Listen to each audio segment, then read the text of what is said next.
ò drag ẹ̀ torí fíìmù náà kò gba bí tó yẹ kó gbà lọ. ẹ̀rù tó máa ṣe yẹn lèèyàn ò mọ̀. 41 days ní tẹ bá kàn. ìgbà tó bẹ̀rẹ̀ sí wọn báyìí mo rẹ́rìn-ín mo ní ẹ̀yìn ẹ̀jẹ̀ bẹ̀rẹ̀. nígbà tí mo ti mọ̀ pé ojú abẹ ò tiẹ̀ jẹ́ mo ní ṣáwọn pípù yóò sí lórí Facebook ní ọmọ bó ṣe lọ ń gbà yẹn. ẹ wò dọ̀mù tí wọ́n ti wá ń ṣe oríṣiríṣi lórí TikTok tó ń ṣe oríṣiríṣi tó ń fa àyà tó ń ṣe gbogbo ẹ̀. kọ̀dímúná. jáde kí ológo ń jí àkìbọ́kùnrin ẹ̀yẹ lórí ìtẹ́. tọ́nà fún 7 days tọ́nà fún 7 days tọ́n fọwọ́ halẹ̀ nígbà tó yẹ pé wọ́n jọ́ lọ́hùn. iye rẹ̀ ló lọ pa kò tí lọ pa èkúté lé wọn lórí o bóyá yándẹ̀ bóyá aláǹgbá ló máa ajá ló máa palẹ̀ tọ́jọ́ tó bá pajá lé wọn lórí wàláì kò sẹ́ tó lè wẹ̀ lórí wọn. ẹ fi wọ́n lẹ̀ eléyìí tó tún bá wọn ṣàwàdà ń dé òní tó yẹ pé gbogbo àwọn ará èkó rẹ̀ díẹ̀ jẹ mọ́ngbà tó bẹ̀rẹ̀ Lizzy àwọn ará èkó rẹ̀ díẹ̀ jẹ mọ́ngbà tó bẹ̀rẹ̀ o Lizzy gbogbo adìẹ èkó ló pa tán lé wọn lórí ó kọ́kọ́ bá wọn fi ṣàwàdà kó gbọ́n ọ̀gbà wàdà ó tún bá wọn ṣe kínní wọn ọ̀gbọ́n nígbà tó lọ sí òkun tó lọ bọ òkun ìgbà yẹn náà mọ̀ lọ́rùn ìgbà yẹn náà ṣẹ̀ṣẹ̀ wàá mọ̀ lọ́rùn pé wàhálà ti ṣẹlẹ̀ nígbà tí Lizzy tó lọ sókun tó lọ bọ òkun. ṣàmọ́pọ́ tún sọ́ngbà wọn ní tó bá ní ìdẹ́jì àwọn supply ẹ̀. kálukú wọn ló mọ eléyìí tó kú nínú wọn pọ̀ èyí tó kú tó fi kú ṣèfàjẹ́ wàláì wọ́n wà láàrin wọn bẹ́ẹ̀ ni èyí tó fi kú ṣèfàjẹ́ wà láàrin wọn. wọ́n ní sọ́sítà bẹ́ẹ̀ ni. àwọn ti TikTok ṣé wọ́n sí lórí Facebook orí gbogbo nǹkan. àwọn sí ń bẹ àìrọ àwọn ṣe ń pé wọ́n recruit àwọn ará Facebook ni àwọn ọmọ tí ó jẹ́ pé wọ́n ṣe yọ lábẹ́ àwọn ọmọ tí wọ́n bóyá Ọlọ́run ló mọ ibi tán ti kó wọn wá àwọn ọmọ ìmí ìwọ ètò ẹ pé Libya ló wà nù wọn àwọn ọmọ aláṣẹwó Libya àwọn ọmọ aláṣẹwó. nǹkan tí inú mi dùn sí jù ni pé Facebook yẹn nísinmi I'm so happy. Facebook ó nísinmi o Jésù. ìgbà tí wèrè yẹn kúrò lórí Facebook la nísinmi. ọpẹ́lọpẹ́ Lizzy ló jẹ́ kí Facebook nísinmi o. ó ní ó fẹ́ bẹ̀rẹ̀ ó fọ Lizzy fọ Facebook mọ́ o. ó kàn bẹ́ẹ̀ ni Lizzy ó ti lu tiẹ̀ bàjẹ́ ó ti lu tiẹ̀ Facebook. a ní ẹ̀gbọ́n kan tí ojú abẹ́ sọ́njọ́ kan ó ní ọmọ òun òun sùn yóò máa rìn kiri ní lóru yóò sùn abó ti sùn ni. sùn òun sùn ní oríwú ẹ̀rí o ó ti sùn ni. òun lálágbára ìjọba òun ní ìjọba wà lọ́wọ́ ẹ̀ ìyá mọ́nímọ́sì ló ń bá rí kó sùn yóò máa rìn kiri ní òní ìyá mọ́nímọ́sì ló ń wò báyìí nígbà tí tàṣù lọ sọ́dọ̀ ìyá mọ́nímọ́sì tó lọ sọ́dọ̀ mọ́nímọ́sì pé kó gbéṣẹ́ fóun kó ń bẹ èṣù kó ń bẹ ọya lé lórí òun máa tọ́ nǹkan téṣù kí n jẹ ló máa dárúkọ ẹ̀ sí. gbogbo ẹ̀ ló máa padà lọ́ṣẹ́ lé wọn lórí àwọn òun mọ̀ ní pé gbogbo nǹkan tó ń bẹ̀ yẹn orí wọn ló máa wá bá ń sí. ìgbéyàwó àtọkọkọ dojúkọra wọn olórí burúkú lọ́wọ́ bú òrírò àwọn èèyàn yìí bọ́ ṣe yọ̀dẹ̀ tó wà stupid. orí wọn ní gbogbo ẹ̀ padà dà lé lórí pátá orí wọn ọmọ ọlọ́mọ ń lọ ó ń bọ̀ ni ó ń lọ ó ń bọ̀ ni Esabod ṣebí Aberufus ó jẹ́ nínú kinní tó ṣe ó jẹ́ ká mọ̀ pé orí ọ̀dọ̀ Lizzy ní Esabod máa ń wà ní gbogbo ayé 24 hours wà lọ́dọ̀ Lizzy. ibẹ̀ ló máa wà ibẹ̀ ló ti máa ń mú content ó máa jókòó tì ó máa jókòó ọ̀dọ̀ Lizzy ló máa ń wà ní gbogbo ìgbà. ṣé mo pé tí bá mí sí chaati Lizzy máa padà lọ wò máa lọ jókòó máa farabalẹ̀ ọ̀rọ̀ tí woman yẹn máa ń sọ make sense. èèyàn máa kọ́gbọ́n bẹ̀. lórúkọ ẹni tó bá dẹ̀ ti bẹ̀rẹ̀ èpè ṣiṣẹ́ lé wọn lórí máa tètè ya mú skáàfù máa tètè ya fi lórí ara. iṣẹ́ Lizzy tó bá ti ń ṣépèlé wọn lórí màá ti gbé fóònù mi sí ibi báyìí. àwa fáǹsì màá ti fi káàpù lórí ara mi. èpè olè ran wá èpè olè ran wá èpè olè mú wa kó rà àwọ. tí ó bá máa fún wọn bẹ́ẹ̀ yẹn. ẹ bẹ̀rù pẹ̀lú pé àwọn tó ṣe gangan lè pé lọ bá. àwọn lè pé máa bá bẹ́ẹ̀ ni. ẹ máa gbọ́ nǹkan tẹ́mi fi ń yé yín ni pé weapon tiẹ̀ nìyẹn weapon ti Lizzy nìyẹn weapon ní tó lè fi òun weapon yẹn dẹ̀ ó dẹ̀ fi weapon yẹn wín ni wọn torí pé wọ́n ń sunkún káwọn ti fẹ́ ó ti nà wọ́n kọ́ weapon yẹn ṣe wọ́n léṣe. òun ló ṣe fún ọmọ Ṣéwù pé kó lọ bú. bí àṣẹyàn kan pé tó bá fi àwọn èèyàn sílẹ̀ wá kàn pa ẹ́ gbé. bẹ́ẹ̀ni nígbà tí wọ́n ti náwó gan ara lèmi àsọ pé ṣe kò máa ní bó ṣe ṣe kò lè lè mí. ẹ wòdò ẹ jẹ́ ká sọ̀rọ̀ lẹ́yìn kọ̀ọ̀kan ká lè gbọ́ra wa àwọn tí sọ̀rọ̀ lórí fóònù bíbá yìí. à ń gbọ́ yín mà. tí Lizzy bá mú wọn á mú ìyá wọn mọ́. no Lafish ẹ jẹ́ kí àǹtí Kẹ́mi sọ̀rọ̀.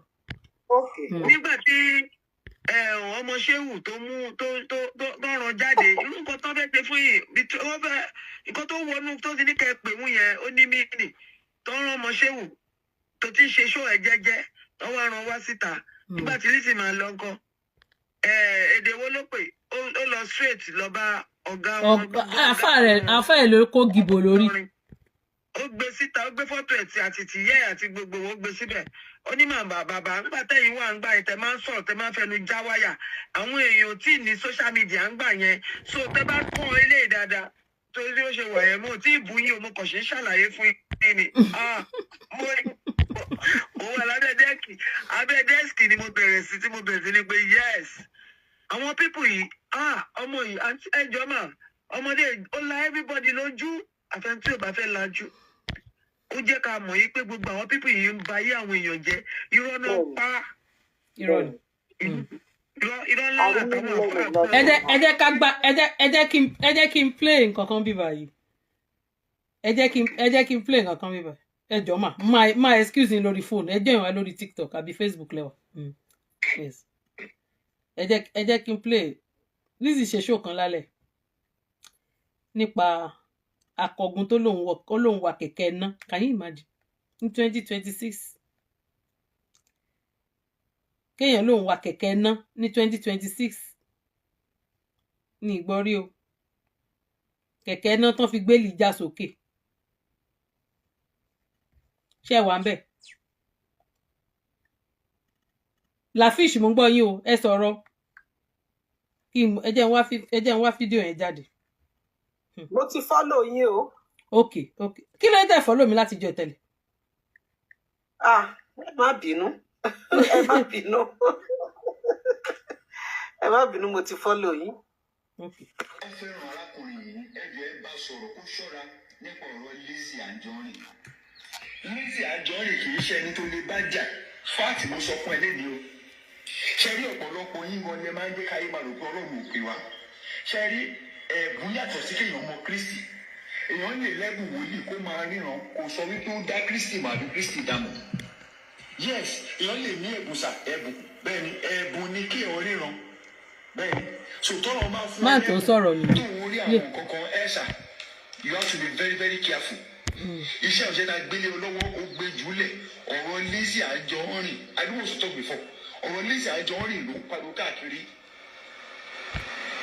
wọ́n á bá Lizzy Anjorin ẹ̀jọ̀ wá jọ ń sọ̀rọ̀ Lizzy jù ẹ lọ dànù bẹ́ẹ̀ mo sọ fún ọ sà.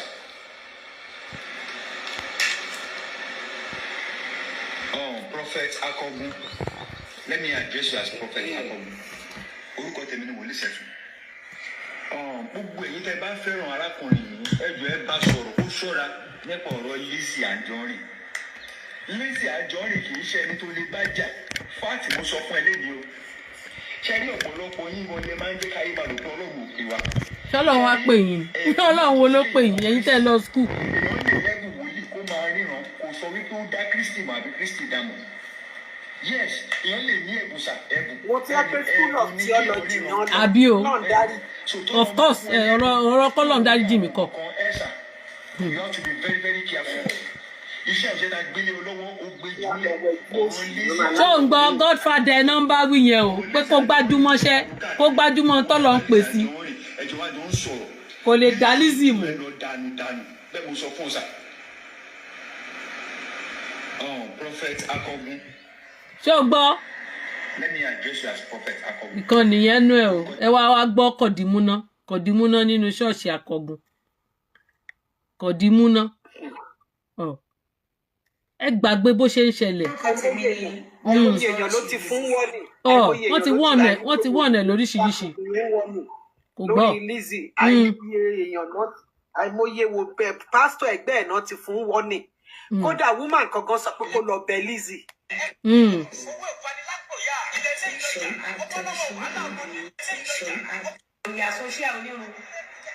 Hello, beautiful people. Osun copy me. We do February interior.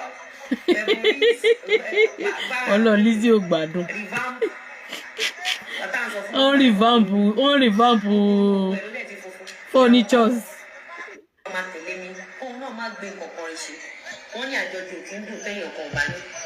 You can't be watching me every day dressing well, moving from one geographical area to another geographical area, staying in mansion. Tẹ̀lé mi.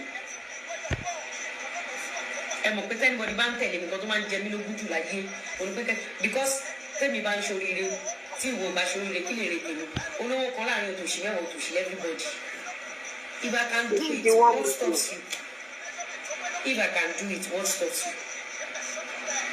Káàtì jẹ́ pé mo jẹ́dá tí ò kì í sọ̀rọ̀ gbogbo yóò mọ ìtàn ìgbésí ayé mi. Ẹ bójú yín lọ lórí burúkú ìyàbọ̀ àwọn káwọn. Ó ṣáà ti dígì mi ẹ ṣáà mọ̀ bí tí ìyá mi kú sí. Àbí? Ẹ mọ̀ pé ilé alápàdé ìyá mi kú sí kò ṣe pé ìyá bàbá kan fọ́ọ̀dù mi. Nígbà tí mo dẹ̀ máa fẹ́ ọkọ mi, ẹni pé kì í ṣe ọkùnrin tó lọ ń rẹ̀ǹtì mọ́tò tó ń gbé fake life. We both started together. Mi ì ní dákẹ́ ni màá ṣiṣẹ́ 1,000 days nínú 365 days. 1,000 days báwo ló ṣe calculate ti tiẹ̀. Mo ti ṣe láàrin ọdún kan. Lizzy báwo ló ṣe calculate 1,000 days nínú 365 days. Ọlọ́run ṣọlá fún mi láyọ̀ kí ni bọ́jẹ̀tì yín. Èmi ó ò ń dẹ̀ ṣiṣẹ́ ní kápá tèmi ò kéré ṣe talẹ̀ Lizzy kéékèèké. ṣiṣẹ́ Because if I'm putting my money in any project, Reason tí mo ṣe ń play eléyìí. give me money back. That is why I don't do little properties. Mo ò fẹ́ ilẹ̀ tí mo máa rà. Ogún ọdún ọgbọ̀n ọdún kò ní yield anything. Mi ì fẹ́ ilẹ̀ tí ò ní appreciate. Mo ò fẹ́ ilẹ̀ tó jẹ́ wípé ó máa dọ̀la wọ́n máa léèyàn kan fẹ́ gbà. That is why I go for authentic land. Mo dẹ̀ lọ fún ilẹ̀ gidi tó jẹ́ pé everyday ló fi appreciate. Ṣé à ń gbọ́? So tó bá tí wọn náà bá mo yọ. Mẹ́ńtọ̀ ti wà lélẹ̀ abẹ́rẹ́ ṣe máa ń pè. Sẹlẹ́ẹ̀bù wà lélẹ̀ celebrity ti wà lélẹ̀ yìí táwa. Ṣé ti rí? Ó dẹ̀ má fọwọ́ mẹ́wàá wá jẹun. Bẹ́ẹ̀ni. Ọlọ́run kì í ṣe ìkà. Let me tell you something. Kò sẹ́ni tí ẹ̀mí ẹ̀ kò jọ ẹni tó ní project. Wọ́n rí gan-an kọ̀. Kò sí àìsàn tó fẹ́ ṣe ìyá ẹ̀. Mo fẹ́ miss iṣu Once ẹ̀. you have a project, Bẹ́ẹ̀ni. the project becomes you. It becomes your brain. The project becomes everything about you. Tó o bá ní project, o yà Tí fún. ẹni tí nǹkan dáadáa bá ń kọrin bá ń wù ó máa tẹ̀lé Lizzy ni. Bẹ́ẹ̀ni. Mo sọ fún yín pé Lizzy wù mí ó dẹ̀ wù ẹlẹ́dàá mi. Bẹ́ẹ̀ ń gbọ́ mi. Bẹ́ẹ̀ni. Ó wù mí ó wù ẹlẹ́dàá mi. Kò sí nǹkan tí Lizzy lè mú lọ́wọ́ báyìí. Ẹ jẹ́ kí n sọ òótọ́ ọ̀rọ̀ kan fi lálẹ̀. Tí Lizzy bá mú nǹkan dání báyìí, mo máa ń kiri ṣọ́ọ̀tẹ̀ ni. Ṣé ń gbọ́ mi mà? Bẹ́ẹ̀ni. Mo máa kiri ṣọ́ọ̀tẹ̀ báyìí. Màá wá lọ wá nǹkan yẹn. Màá wá lọ wá. Lizzy lo original. Ṣé ń gbọ́ mi mà? Bẹ́ẹ̀ni. Correct ni Lizzy lò. Àti kọ́ọ̀pù ọwọ́ ẹ o. Àti mọ́ọ̀gì ẹ o. Kọ́ lọ tẹ́rí sí. Bẹ́ẹ̀ni. Bẹ́ẹ̀ni. Ṣé ń gbọ́ mi? Kọ́ lọ tẹ́rí sí náà. Wọ́n ń tà káàkiri. Ṣó ti yẹ yín bọ̀ káwọn náà lọ rà á. Kọ́ wo bó ṣe rí. Ọmọ ni Lizzy o. Ọlọ́run níjà yín lẹ́yìn wọn o. Ẹ wò ó tí wọ́n Mọ́mí Olúṣọlá tó bá sọ wípé ẹ ń ṣe ẹrú Lizzy ṣe mọ̀ pé snagi Facebook nìyẹn right from time láti dájà sílẹ̀ nìyẹn right from time ṣó ti yé yín ẹ má má ìdí tó bá ń sọ ṣé ń gẹ́tì mi Lizzy mọ̀ pé yìí ò kì í ṣerú òun àbí ṣé Lizzy lè sọ kó lè pè yín ní ẹrú òun kó lè pè yín bẹ́ẹ̀ kò dẹ̀ lè pè anybody bẹ́ẹ̀ láwọn tó súnmọ́ so ẹ jẹ́ kó máa kà kó máa rò ṣó ti yé yín mà ẹ fi wọ́n sílẹ̀ ara ń ta wọn ni ṣe rí Esabod gangan fúnra lára ẹ̀ ó yẹ kó ti rìn jìnnà fún Lizzy Esabod ò lè rìn jìnnà ṣé mo wí pé Esabod ò fẹ́ gba defeat ṣé mo bẹ́ẹ̀ ẹ̀sìn tó máa ṣe olóṣè máa sọ pé aṣọ tó wọ̀ yẹn aṣọ fẹ́ẹ̀kì ni wallpaper ló ń lò ẹjọ́ mà ẹjọ́ rí àwọn káùsì lè Lizzy ráwọn káùsì ọ́fíìsì Lizzy lè Lizzy Ọlọ́run ṣàánú mi o kéèyàn rírun ṣé mo pé kò ní fẹ́ káwọn followers ẹ̀ náà kò ní fẹ́ kí wọ́n lù kára wọn dáhùn pé ìtorí ẹ̀ ló ṣe continue láti máa ba gbogbo tí Lizzy bá ń gbé jáde torí pé kò fẹ́ kọjá kúrò lẹ́yìn òun ṣé understand kò fẹ́ kọ́ kúrò lẹ́yìn òun so tó bá rí nǹkan gidi ó máa pè fún wọn nírọ́ ni títí ìkọ̀wọ́ àwọn yẹn náà tó fi máa jábọ́. Èmi ò ní yé má tẹ̀lé Lizzy o èmi kọ́ mi ò gun page anybody rí mi ò kọ́mẹ́ǹtì rí.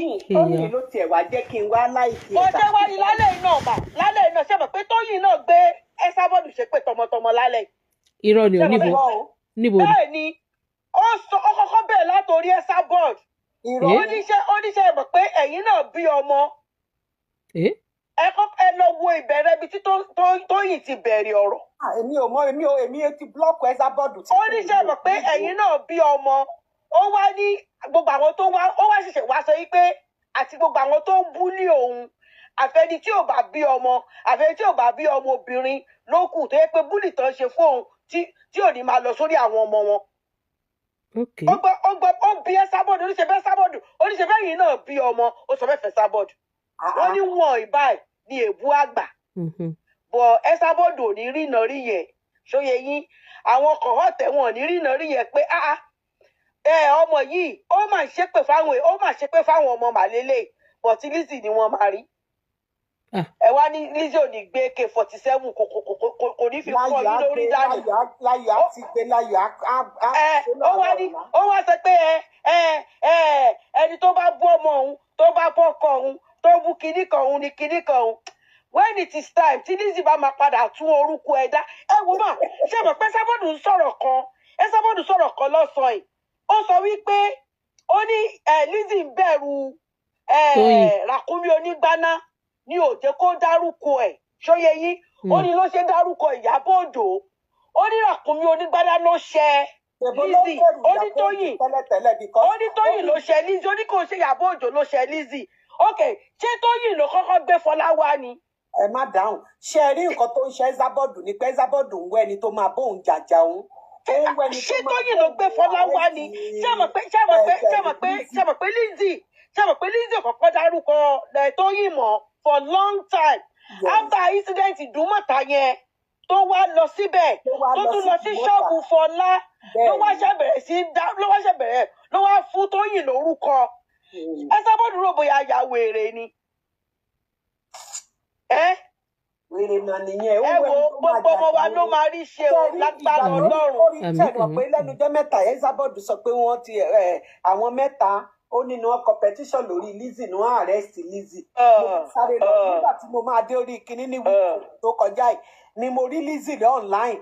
mọ kan tó ń ṣe Esabod ni ṣe rí ẹ máa gbọ́ ṣe rí gift kan ní Esabod ń tọrọ láti ìgbà tó ti bẹ̀rẹ̀ kéèsì Lizzy breaking news kan péré ló ń tọrọ tí ò tí ì rí ìjọ tí Esabod bá rí breaking news yẹn lórí ọ̀tá Lizzy tí ò ní jẹ́ Lizzy ṣóyẹ yín mà tí ò ní jẹ́ lórí àwọn ọmọ tiwa náà ṣó ti yẹ yín ó ní wípé ó gbọ́ wípé wọ́n lọ́gì ọ̀tá Lizzy ẹ wo Esabod ìjọ yẹn ló máa dé Nàìjíríà ó máa kọlẹ̀ wá Nàìjíríà ni. Ilé wa Nàìjíríà láìláì.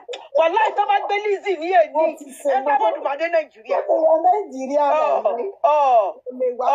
Lizzy nìkan kọ́ ló ṣe ẹ Lizzy nìkan kọ́ ló wọ́n mọ̀ ẹ gẹ́tì mi sísá mi náà wọ́n mọ̀ bẹ́ẹ̀ àní mo mọ̀ bẹ́ẹ̀ àní ó máa ti torí pé wọ́n bá òun gbé ọ̀tá òun yẹn mà ó máa bẹ̀ wọ́n láti airport tó fi máa dé.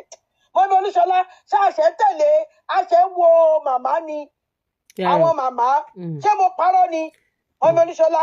Ẹni màmá wo lẹ ń pè Tókunbọ̀? Àní tó bá gbé ọ̀tá Lizzy lónìí. máa pè ní èmi ò tiẹ̀ lè pè torí pé mate lèmi àti ẹ̀ so mi ò lè pè ní mama tè.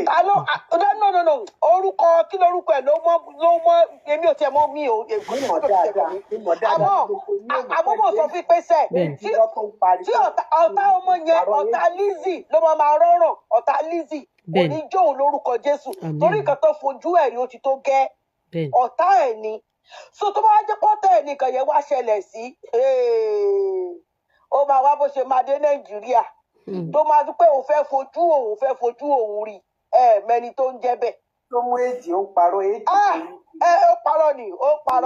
ó parọ́ ni Lizzy jẹ́ ànàmọ́lẹ̀ ni ànàdójúbolẹ̀ but still náà ó sì máa sọ pé òun ni Lizzy ti win ní Esabod hands down ti pẹ́ long time. Bàbá tèmi ti rò bóyá wọ́n máa nígbà tó sọ pé Lizzy pààyàn sínú ilé yẹn ìgbà yẹn lèmi ti rò bóyá ó máa ṣe nǹkan fún Lizzy o tó gbé òun ti pa àwọn ọ̀gá ọlọ́pàá o ó ti pa àwọn gbá o wọ́n ní ṣútì ní o. bẹ́ẹ̀ni kan sọ̀rọ̀ irọ́ ló pa kò sẹ́ni kankan tó bá sọ̀rọ̀. ó ní ṣútì ní o òun tún gbé lọ sọ́dọ̀ àwọn ọ̀gá sójà ní ṣútì ní o ìgbà yẹn lèmi ti rò ó máa rí nǹkan ṣe fún ọmọ yẹn. àlọ́ bá Tinubu sọ̀rọ̀ a ní òmùṣẹ́ṣẹ́ bá. ẹ̀gbọ́n lẹ́rìí tó láwọn olóṣèlú ẹ̀gbọ́n tó láwọn olóṣèlú pé nǹkan lórí ọ̀rọ̀ tó yin àìmàkù mo rẹ́rìí mo fẹ́ kú nílé. irọ́ ló máa ń pa mo fẹ́ pàtàkì ara ẹ̀ ní. mo rẹ́rìí torí tó náà àwọn èèyàn lọ́ọ̀fù ẹ̀ gan o tó yìn àwọn èèyàn lọ́ọ̀fù ẹ̀ gan o tó bá mo yàwó olóṣèlú tó ti pè mí lé. irọ́ ni ó yí òun padà nígbà tó rí tó yìn ṣé ẹ mọ̀ pé the last time náà nígbà tó yìn bó ṣe bẹ̀rẹ̀ sí ní búlì ọmọ yẹn nìyẹn tó yìn wá sí kinní ẹ̀ bó ṣe yí òun padà ní ó yí òun padà ní. ìyá yẹn Ọlọ́run máa ṣàánú ẹ̀ ó tiẹ̀ ti tó gẹ́ nǹkan tó ṣe láti ọ̀rọ̀ bí Lizzy máa dákẹ́ Lizzy ò ní dákẹ́ ó ti sọ pé tó bá ku ẹ̀mí kan òun á máa fi fà á lọ ní so kí ló wá fẹ́ gbà bẹ́ẹ̀. Lizzy tí náà ó ti ní òun ló máa ṣe last show Lizzy tí náà ló máa ṣe last show lórí àwọn ọ̀tá òun ó ní tí show bá ní sí mọ́ lórí Facebook ó lòun ló lẹ́yọ kan péré tó kù ẹjọ́ kí ló wá kù ẹjọ́ mà ibo wá làwọn ọmọ ti wá fẹ́ win báyìí ibo làwọn ọmọ ti fẹ́ win torí Lizzy ti ní last show ẹyọ kan tó máa kù níjọ́ tí Facebook bá máa parẹ́ òun lòun máa ṣe ló bá tán kí màmá lọ jókòó jẹ́ ẹ ṣe gàrí ó dà máa o ẹ ṣe gan ni God bless you àgbàdo ẹjọ yín o ẹ ṣe gẹ̀ẹ́kọ́ àdúró sí o gbogbo àwọn ọmọ wa ló máa ṣoríire o àwọn ọmọ wa ò ní ṣerú ayé o lágbára Ọlọ́run àwọn ọmọ wa ò ní dààmú o àwọn ọmọ wa máa débi gíga o bí gbogbo nǹkan ara Lizzy ṣe máa ń wù mí gbogbo nǹkan rẹ̀ ló máa ń wù mí lọ́wọ́ bá ń gbọ́.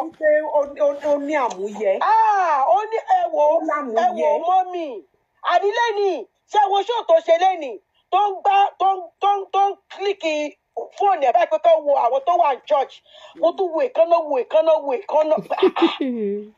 irú fixing èkánná wo ni eléyìí ẹ wò wọ́n wá ní wọn ní jealous ẹ̀ wọn ní jowú ẹ̀ ta ló fẹ́ jowú tí ò bá ṣòwò ẹ wo gbogbo wọn àwọn pa 1 billion o àwọn làbákẹ́ onírọ́ o àwọn jùmọ̀kẹ́ kìnnìkan o àwọn ova sàbí o àwọn ova màmá o ta ló tó bẹ́ẹ̀. ẹ máa sọ pé mo ní àtẹnumọ́ pé mo tún padà sórí nǹkan torí nǹkan tó ń yà mí ló padà sí o ẹ wo ọmọ Alábìkẹ́ yẹn tí Lizzy ra gbogbo nǹkan fún tó ra irinṣẹ́ fún.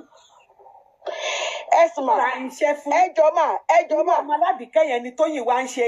ẹjọ́ mà ẹ lọ tún píktọ̀ yẹn ẹ lọ tún fídíò yẹn wò ni ẹ wo orun orí gẹ́ẹ̀yẹ ẹ wo nǹkan tó táìsì orí ẹ wo nǹkan tó wọ̀ sára lọ síbẹ̀ ni wo orun orí ẹ̀ ní ìwọ tí wọ́n sọ wípé Alábìkẹ́ dà ṣé bí mo rán Alábìkẹ́ lẹ́ẹ̀kan Àbíkẹ́ tó sọ kọ́ nìyẹn tí Tóyìn sọ ó ní Alábìkẹ́ dà ó ní ṣe bóun rí lẹ́ẹ̀kan ìgbà yẹn ló wá working ló wá ṣojú bẹ́ẹ̀ lọ sọ pé kí ló dé òun sọ ẹkún ni ló wá dì mọ́ra ló wá fọ́ wọ́n ẹ wò bó ṣe wà yẹn gbogbo wọn wà nínú WhatsApp group kan náà ni wọ́n ń sọ̀rọ̀ back to back back to back lọ́jọ́ ń sọ̀rọ̀ ṣó ti yẹ yín ó wá dé tí ọ̀dọ̀ Esabod orúkọ wúmà kan mama kìíní kan ó sọ fún Esabod wípé òun ò mọ̀ pé àti Olúṣọlá àti Esabod ò kì í ṣe ọ̀rẹ́ wípé ọ̀rẹ́ náà ń pè wọ́n tẹ́lẹ̀tẹ́lẹ̀ báwo ló ṣe ìwọ tí wọ́n ń claim pé wò kí wo Facebook báwo ló ṣe mọ̀ wípé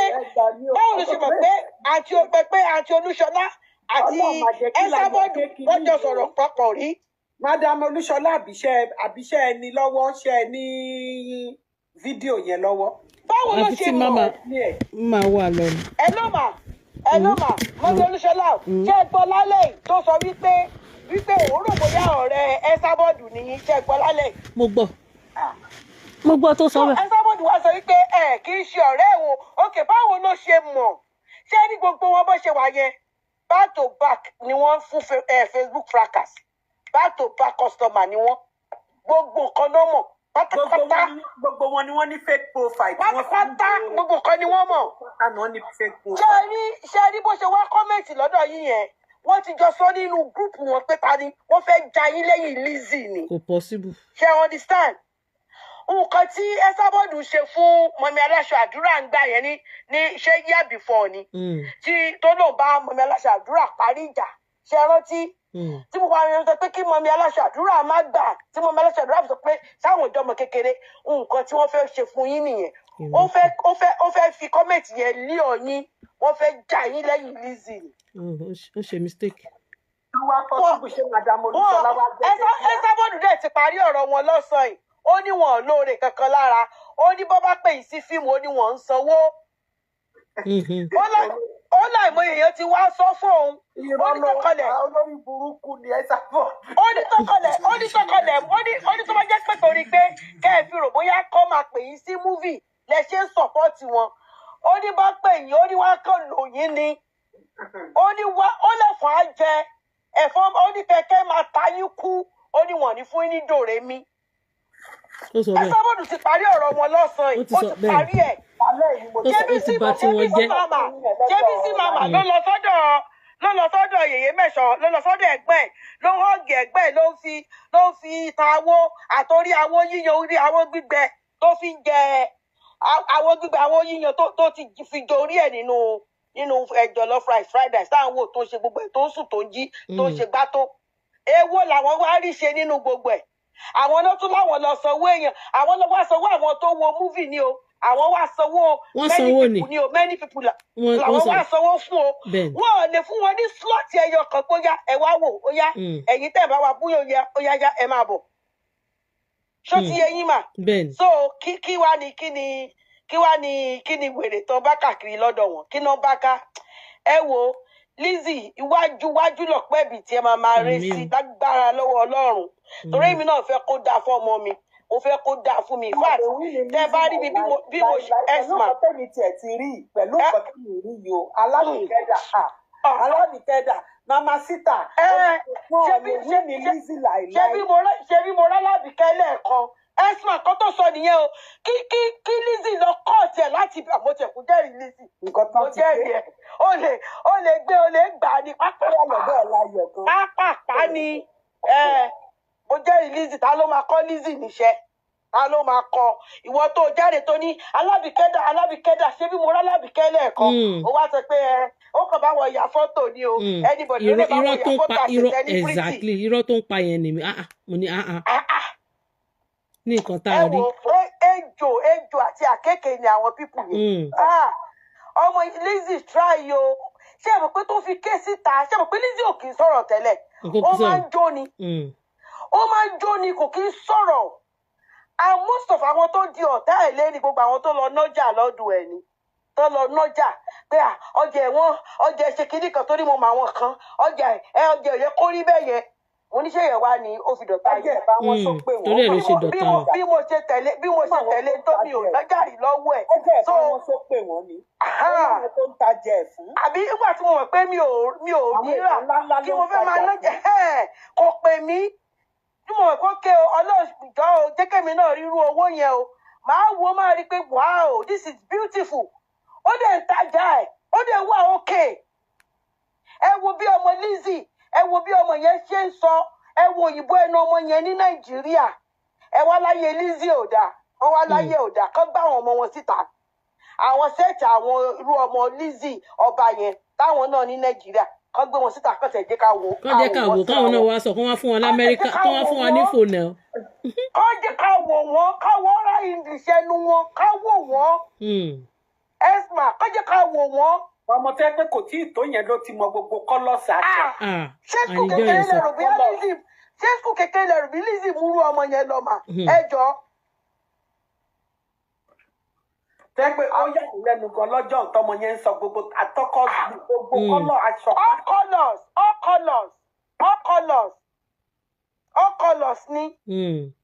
ẹ wá jàjàjàjàjàjà ẹ wá jàtọ̀ wọn nílé ẹ jàtọ̀ ẹ sábòdì wá sọ pé Lizzy ń kága káàkiri ni o ó bá ti kága àti kó tó sọ̀rọ̀ tá a ti kága lọ bò mí ẹjọ́ tójú dùn màmá ni kéèyàn máa kága kiri.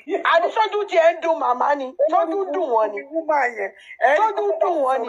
kọ́ máa rẹ́rìn tèmi olórí burúkú ni ẹ sábọ́dù lórí burúkú. tójú dùn wọ́n ni ẹjọ́ tó ń sọ́nà lọ́sàn-án ó tún ní Lizzy kí ló ṣẹlẹ̀ sí ṣọ́ọ̀bù ẹ l'Ábùjá ṣọ́ọ̀bù Àbújá èèwọ̀ ni how many story gan la fẹ́ gbọ́ lórí ṣọ́ọ̀bù Àbújá yìí. ẹnìkan wọ́n tún ti wá sọ fún wa ni wọ́n wá sọ fún wa. wọ́n ti wá ní kó lọ wo ohun ò fẹ́ disclose ṣọ́ọ̀ṣì yẹn ó yá Lizzy bọ́ sí ní ọ̀sán yìí ni o lọ́sàn ìtún ni o. ẹjọ ṣé tí yóò bá tiẹ̀ rọ́rọ̀ sọ ṣé bí yàrá tiẹ̀ gbẹnu dákẹ́ àti gbọ́ àti mọ̀ pé Lizzy ẹ wo mà mi mọ̀ pé Lizzy lè sọ̀rọ̀ bẹ́ẹ̀ yẹn o mi ò mọ̀ o mo wà lára àwọn tó pe àlùjọ nígbà àkọ́kọ́ pé kálùjọ jọ̀kọ́ bẹ Lizzy kí Lizzy má sọ̀rọ̀ pé Facebook wàhálà Facebook pọ̀ kò ní lè ja ogun Facebook àṣẹ Lizzy lè ja ogun.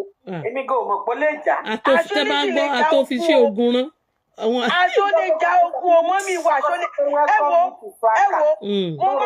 mo máa ń sunkún lọ́dọ̀ Anamáyọ̀wá nípa Anamáyọ̀wá jọ Anamáyọ̀wá ẹ má jẹ́ kí Lizzy já ẹ má jẹ́ kí Lizzy dáhùn ẹ má jẹ́ kó dá kí Lizzy máa jójú ẹ̀ fún ọdún lọ́dọ̀ Anamáyọ̀wá mo máa ń sun ẹ̀kún ní sẹ́ẹ̀.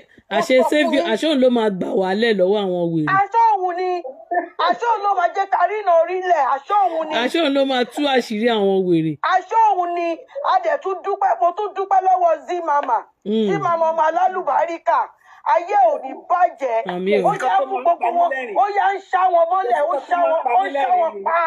Lizzy ò tí ní sọ̀rọ̀ méjì Ìyábọ̀ ló máa forí kó. ó ti sọ ó ti ní kò sẹ́ni tó máa gbà lọ́wọ́ òun. àṣẹ mention my name it is you I was calling Lizoso ìwọ mo pè Lizoso Lizzy ìwọ mo pè Lizzy mention my name àwọn lọ́ọ̀yà mi fẹ́ jẹun àwọn jọ́ọ̀jì mi fẹ́ jẹun mention my name. Lizzy ní ẹ rántí bí Lizzy ẹ mọ tí Lizzy fi dáhùn Lizzy ní àwọn ò kí ń tọ́jà níbí. ó ní yóò kóńgà ṣe pé yóò kóńgà kọ́kọ́ pé. no ọ̀tọ̀ ni yóò kóńgò ọ̀tọ̀ ni ọ̀tọ̀ ni yẹn ọ̀tọ̀ ni ẹ ti ń dàpọ̀ mọ́ra wọn.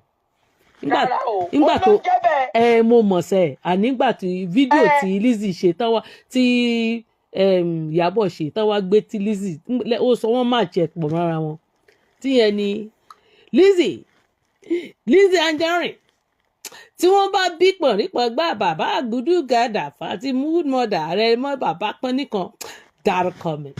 mention my name. mention my name dárúkọ mi. Lizzy ṣe mọ̀ pé kí ni Lizzy wá dáhùn Lizzy ní àwọn ò kí ń tọ́jà níbí rárá o ìwọ ni kò dárúkọ mi tí wọ́n bá. àṣẹ Lizzy sì máa padà dá orúkọ. ẹ wo orúkọ Lizzy tó ń dá yẹn. ẹ wo orúkọ Lizzy tó ń dá tó ń dá. wọ́n dárúkọ olóko báńkọ̀. ó kó bá àwọn. àwọn tí Lizzy mọ̀ mọ́mì wa àwọn tí Lizzy mọ̀ ní Nàìjíríà àwọn tó mọ̀ ní Nàìjíríà ṣé ẹ gbọ́ mi mà àwọn gilẹ́yìn ọgbà Lizzy wọn ò ní wó o. àmì o. wọn ò ní wó o.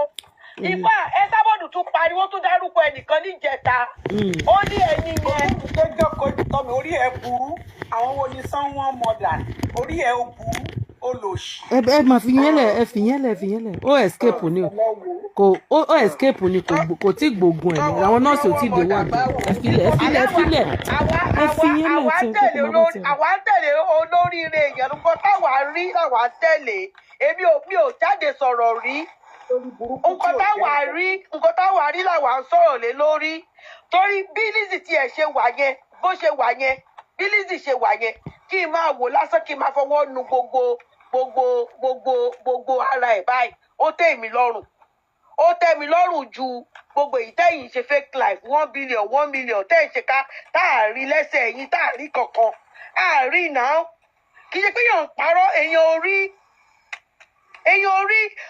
kéèyàn tiẹ̀ lọ wo ṣó Lizzy lásán kó máa fojú jẹ àwọn bàtà kó máa fojú jẹ àwọn aṣọ yẹn is enough. àárí náà ó tún ti post fídíò kan lálẹ́ yìí sí tí yóò máa sọ pé yóò rí wo. wọn àti Mr. Lateef ẹ̀yà wa máa wọ aṣọ kọjọ òkìrìkà ní ṣòkòtò kọjọ òkìrìkà top ẹ máa sọ pé ìpa 1 billion ẹ̀yà lọ gbowó yí padà lọ́dọ̀ àwọn tẹ́ jọ ń pín. ó dà máa ẹ kú ètò. ẹ ṣé gan ma God bless you. ẹ ṣé mà. Yes. mention my name. tí wọ́n máa bí tí wọ́n Lizzy ó sọ ó ní wípé ó ní òun àti yín ọlọ́pàá kan tó máa fi gbé yín òsì ó ní ẹ máa lọ sí police station ẹ lọ kọ́ tẹ́ bá wá dé ẹ ṣẹ̀ṣẹ̀ wá bẹ̀rẹ̀ yà.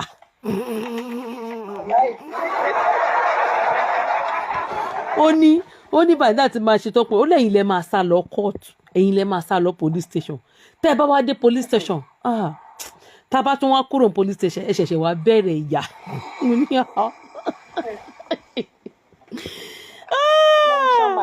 Lizzy. ìṣẹ́jú ló mention name kò sí nǹkan tán rí bíi ṣe á tún mention ìyá ńlá. dry smoke kẹ́kálẹ́ o nítorí wọn pẹ́ wà ń bẹ̀ yẹn. ìyá bàbá àwọn lọ sí. Ọlọ́run ṣàánú. àbí o ẹ pẹ̀lẹ́ jàre ẹ ṣeun ẹ sọ fún kí náà ń porúkọ ẹ Tóyìn èmi ò ní pè ẹ lómi ní fi nickname ẹ pè mí ní pè ẹ lórúkọ yẹn pè ẹ lórúkọ ẹ. Madam Olúṣọlá tẹ bá ti ń jáde ẹ máa share ẹ sí mi o.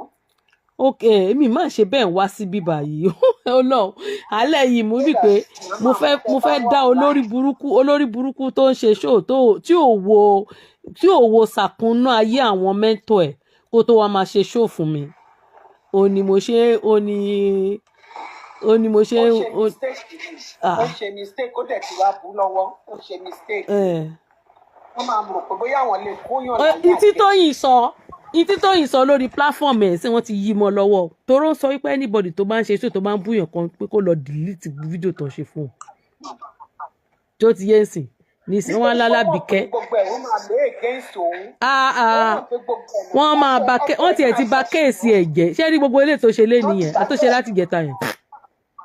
ọkọ ẹ̀ náà ti sọ fún ọkọ ẹ̀ náà máa fún wọ́nì àwọn èèyàn kan náà wọ́n pẹ̀lú ẹ̀ bí àwọn tó máa pè tẹ́ ẹ bá wo Tóyìn ẹ máa gbọ́ ibi tẹ́ ti máa mọ̀ pé irú ẹ̀dá tí Tóyìn jẹ́ ni pé àwọn tẹ́ ẹ bá rí pẹ̀lú ẹ̀ lọ́dún yìí kódà láwọn ọmọ onítíátà yẹn ẹ ní rí wọn lọ́dún tó ń bọ̀ pẹ̀lú ẹ̀. kí ló dé. wọ́n ti bá wọn jà. ààrẹ ò balẹ̀ o ààrẹ oníwọ̀nranwọ̀nran ni ààrẹ ò balẹ̀. ààrẹ ò balẹ̀ rárá á ti bá wọn jà débi pé tó bá gbé fíìmù ẹ̀kọ́ jáde àwọn yẹn ò ní kí àwọn yẹn ni òun ò ní kí mo ti notice àwọn ladies kan bí àwọn Debbie bí gẹ́ẹ̀ Debbie yẹn ẹ rí i pé ìyẹn ò ta sí rárá lọ́dún yìí kíní ṣẹ̀ṣẹ̀ Nkechi Blessing ṣẹ̀ṣẹ̀ ta sí ni tó bá wọn ṣọ̀rẹ́ báyìí tó bá dọdún tó ń bọ̀ ẹ̀ wọn ò ní ṣọ̀rẹ́ mọ́ ìbẹ̀rẹ̀ ti máa rí i pé Tóyìn ní àwọn ìwà kan ẹ wo lady tí wọ́n dárúkọ ẹ̀ náà tó bá ṣe fíìmù tí lady yẹn bá ṣe fíìmù ní last year the same thing náà ní pẹ̀lú lady yẹn. Ẹ wo Lọ́ládé náà, Lọ́ládé kọ báyìí tó jẹ́ pé òun ló mú gẹ̀ yẹn wọ limelight. èmi ò kúkú mọ̀ wọ́n, èmi ò máa mọ̀ wọ́n, èmi ò máa. ẹ rí i pé lady yóò promote fíìmù ẹ̀ rárá ní lọ́dún yìí. So ibẹ̀ lẹ ti máa mọ̀ pé ó ní àwọn ìwà kan tí àwọn ìwà àgàbàǹgebè bí àwọn àgàbàǹgebè ó kọ́ni gan, very very kọ́ni. ó kọ́ni gan. ó wà lọ́wọ́ ẹ̀. mi ò mà mọ̀ Bright olúwa ṣe kínní, mi ò mà mọ̀, mi ò mọ̀ bí tóyìn ṣe mo ní kán bá mi táàgì ẹ̀ ní wọ́n lọ pè wá ní nígbà mo ṣe ṣóò fún mi rẹ̀ tí ì ṣe ṣóò yẹn o, intro lásán ni mo gbé wá o. I'm on Gold UK Sugar no sí a o, ìyẹn ò tiẹ̀ kódà ní fíìmù ẹ̀ tó ṣe tí lady yẹn ṣe níbẹ̀ ni wọ́n ti jà.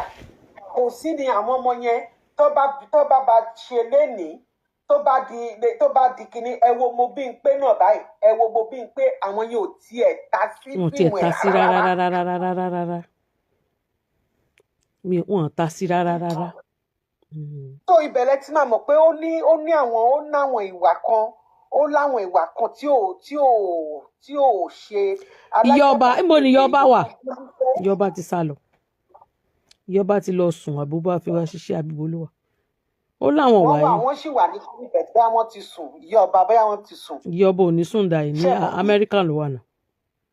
Kí la gbó sọ́ọ́ lù wọ́n dà. Canada lèmi náà wà bíi 9:50, àwọn máa wà ní 8:56. Bóyá Ìyọba wà níbi iṣẹ́. àwọn máa wà ní 8:58, àwa wà ní 9:58. Ìyọba lè wà níbi iṣẹ́. Bóyá wọ́n wà níbi iṣẹ́, torí tèmi náà bá wà níbi iṣẹ́ tí n bá wà ní kinní mo máa mute síbẹ̀ ni. Tọ́ ẹ̀yin ará Amẹ́ríkà, ẹ̀yin ará Canada, aago 3 ló lù lọ́dọ̀ wa. Gẹ́rẹ́gẹ́ ni aago 3 òru, aago 3 àárọ̀ lù. A dẹ̀ ń lọ bí iṣẹ́ láàárọ̀. wọ́n ti sẹ́ndì mẹ́sẹ̀sì mi pé ṣé ò ní sùn. ẹ ṣeun gan ni mo dúpẹ́ o. A tún máa wá tẹ́ bá ti rí ṣó, ẹ má jẹ́ tí mi ò di o. Ẹ má jẹ́ kétí mi di sí ṣó tẹ́ bá ti rí ṣó. Okay, 9:58 l'American sí. Okay. Tẹ́ bá ti rí show tán bá ti ń sọ kankan tó bá yẹ pé nǹkan tó yẹ ká ga ẹ ṣáà inbox mi, ẹ send ẹ sínú inbox. Màá wáyé, màá squeeze out of no time. Màá wáyé wá ṣe. Eléyìí tán ti ẹ̀kọ́ sí yìí. Èmi lọ́rọ̀ tí mo fẹ́ sọ ẹnu ń yún mi. Ẹ jẹ́ káwọn wèrè tí àwọn ajá àtóyìn ẹ jẹ́ kí wọ́n jáde kí wọ́n wá ṣe show. Ẹnu ń yún mi. Tóyìn máa ṣàwá ó máa lọ a máa pọ̀n kọ́ọ̀tù gan. You understand? Olórí iṣẹ́ ìgbórí wọlé. Olórí ẹnu yún èmi, so ẹ jẹ́ káwọn ajá rẹ̀ máa bọ̀, ẹ jẹ́ kí yẹyẹ sábọ̀dù kó ti Tóyìn pa. Ó máa mú rẹ́kọ́ọ̀dù Tóyìn lọ. Eléyìí tó sì mú tó mú lọ́wọ́ tó mú lọ́rùn tó mú lẹ́sẹ̀ yẹn nígbà tó bá he mú, ìgbà tẹ́mi bá máa ṣe tán pẹ̀lú ẹ̀, nígbà tí tẹ́bá sábọ̀dù bá mújọ́ tó bá máa mú báyìí ó ló máa finish ẹ̀ pátápátá. Bóyá ló máa lè lo íńtánẹ́ẹ̀tì mọ́, ó máa wọ kómà ni. So ẹ jẹ́ ń lọ sùn. Ó dàárọ̀, ẹ ṣé gan ni o, ẹ̀yin ará TikTok, God bless you, I really appreciate you.